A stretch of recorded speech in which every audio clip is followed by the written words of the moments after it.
Persona 5 Royal is an incredibly ambitious game, and like its predecessors in the Persona series, the events of its narrative are centered around a core philosophical theme.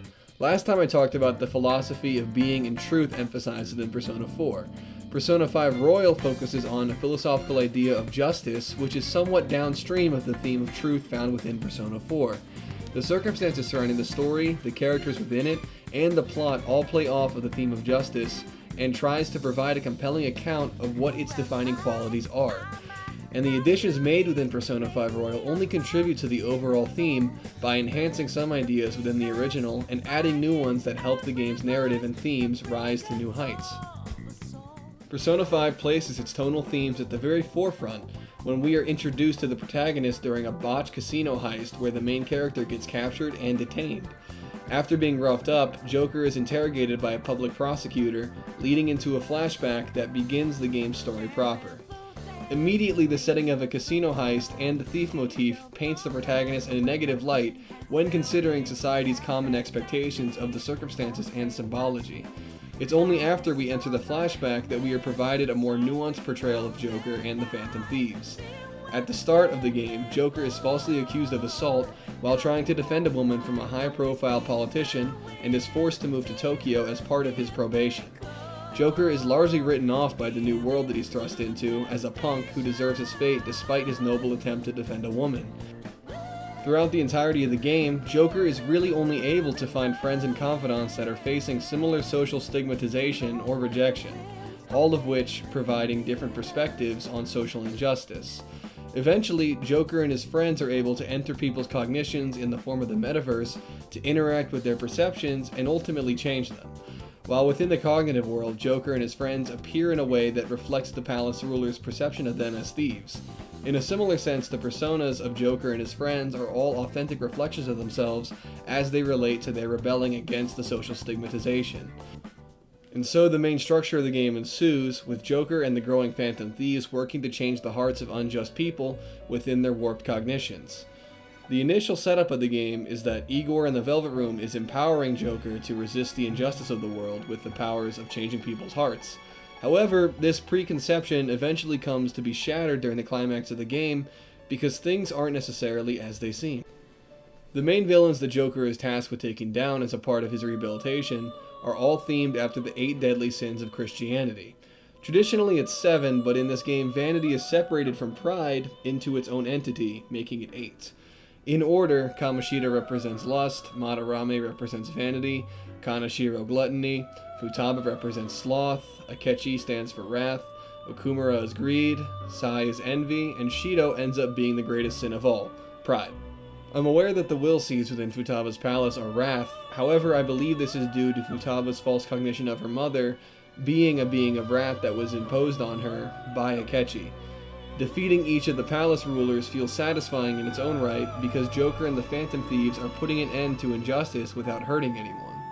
However, the detective prince Goro Akechi provides a challenge to the justice of the Phantom Thieves by pointing out the nature of how stealing hearts takes away the free will of the palace rulers, forcing them to fall back in line with society's moral standards. Despite Akechi's own flaws in his implementation of justice, his challenge stands and foreshadows the twist surrounding the circumstances of Joker's rehabilitation. After the Phantom Thieves reach a sort of critical mass with the defeat of Shido, the people of Japan still don't really believe in the Phantom Thieves, and their laziness causes them to ignore the merger of the real world and mementos, and to forget the Phantom Thieves, causing them to disappear. Once Joker awakes in the Velvet Room, it's revealed that for the whole game, Joker has been getting played by Igor, who is actually a false god born of the latent desire within humans to be controlled. Igor, or as he's actually called, Yaldabaoth, set up a game by giving Joker and Akechi the same powers to see whether Joker's justice would win and dispel the false cognitions of the world, or if Akechi's injustice would win and reinforce the false cognitions of reality.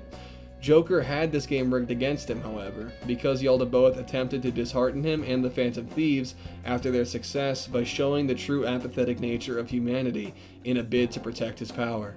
Morgana is then revealed to be the manifestation of hope for change that exists within humanity, which causes the people of Shibuya to begin recognizing the Phantom Thieves again, empowering them to push on to the heart of Mementos, the prison of regression. Mementos is the shared cognition or the collective unconscious of the greater public. Its qualities and treasure reflects the fundamental perceptions and desires of the public. In the prison of regression, the primary desire of the public is to be controlled, much like Yaldabaoth pointed out. The dungeon itself resembles the concept of a panopticon, that being a prison envisioned by an 18th century philosopher, Jeremy Bentham. The traditional concept of the panopticon is a prison where all the cells of inmates are visible from a central tower that has a sight line on all inmates at all times and can't be peered into by the inmates. The idea is that the constant potential of surveillance and the ability to check whether or not you are being surveilled creates a great deal of power and authority. The prison of regression is designed in the exact way, with the Holy Grail lying in the middle of the panopticon-like structure, serving as the tower in the middle, surveilling the masses at all times, exercising the indirect control and power that they desire. One thing that's interesting is that Joker and the Phantom Thieves inadvertently helped Yaldabaoth by stealing the hearts of the palace rulers. Their actions end up placing them back within the prison of regression, removing their powerful desires to enact injustice and forcing them back into submission to Yaldabaoth's control.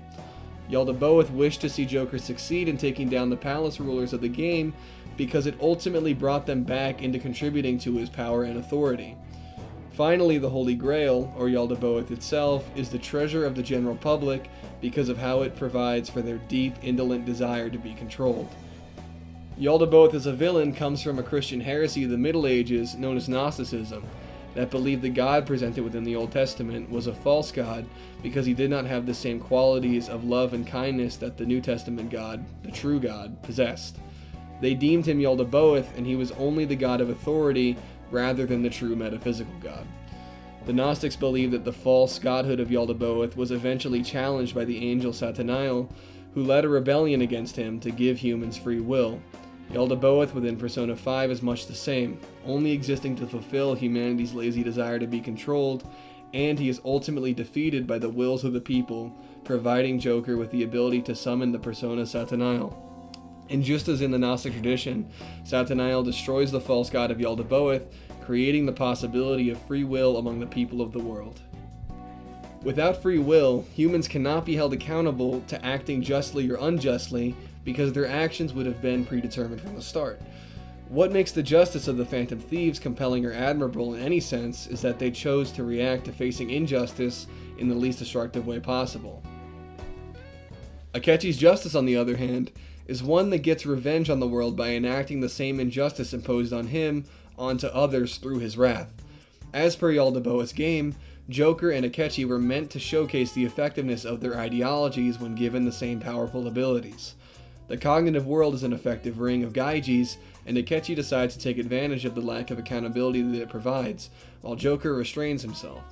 Joker's success relative to Akechi within Yaldabaoth's game is the very crux of their relationship, and Akechi bluntly tells Joker how he resents him for it in their level 8 confidant conversation.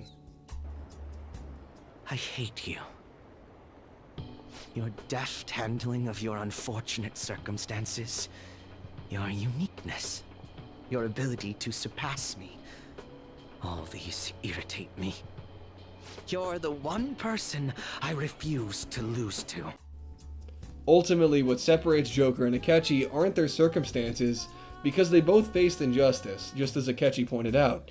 Instead, it's who they are as people and the natural choices that they make that define them and make their perspectives on justice and their conflict meaningful.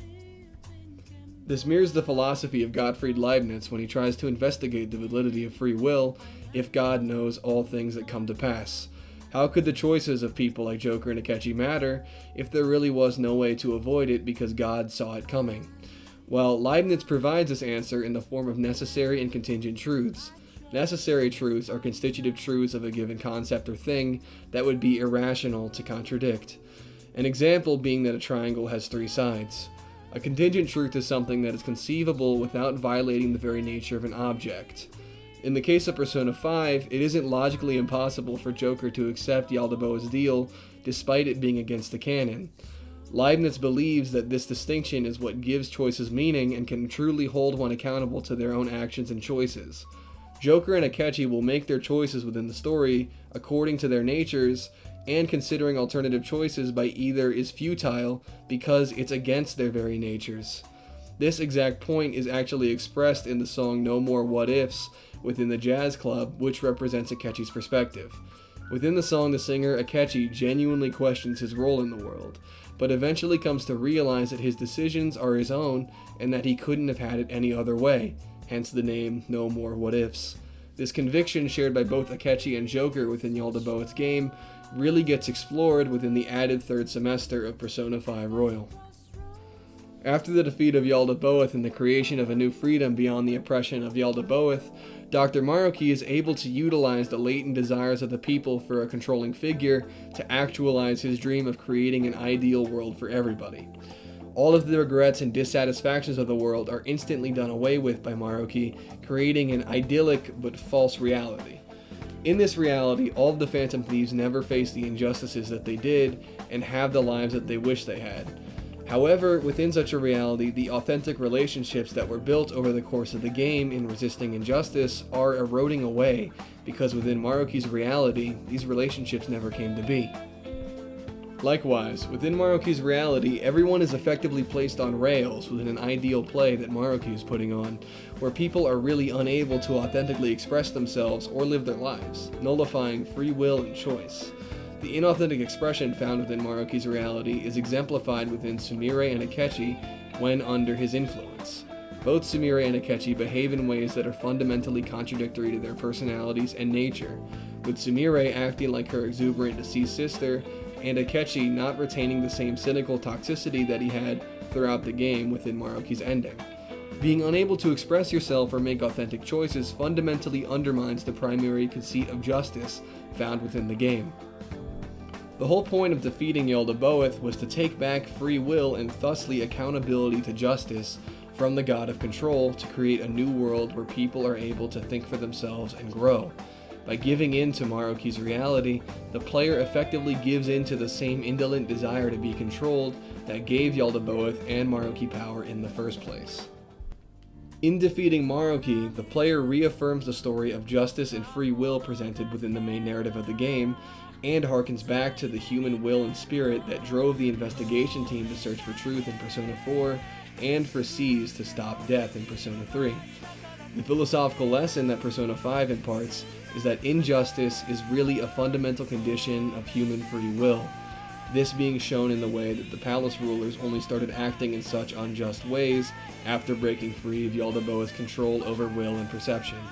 However, the only way for life to be meaningful and fulfilling is to have that opportunity to break free of the domineering will to submission that we all have within us that creates Yaldabaoth and Maruki. What we choose to do with such newfound freedom is what defines who we are, and despite injustice being an inevitable component of such freedom, there will always be people willing to resist injustice without succumbing to it. We have more power than we think we do in changing the world, because really everything that is in the world is subject to our cognitions, and it's important that we never forget the power that we personally have in creating our own worlds and making our own choices. The whole world is a product of cognition, not just the metaverse. It can be freely remade. The same goes for you and everyone else. Lady On! Spiracucci?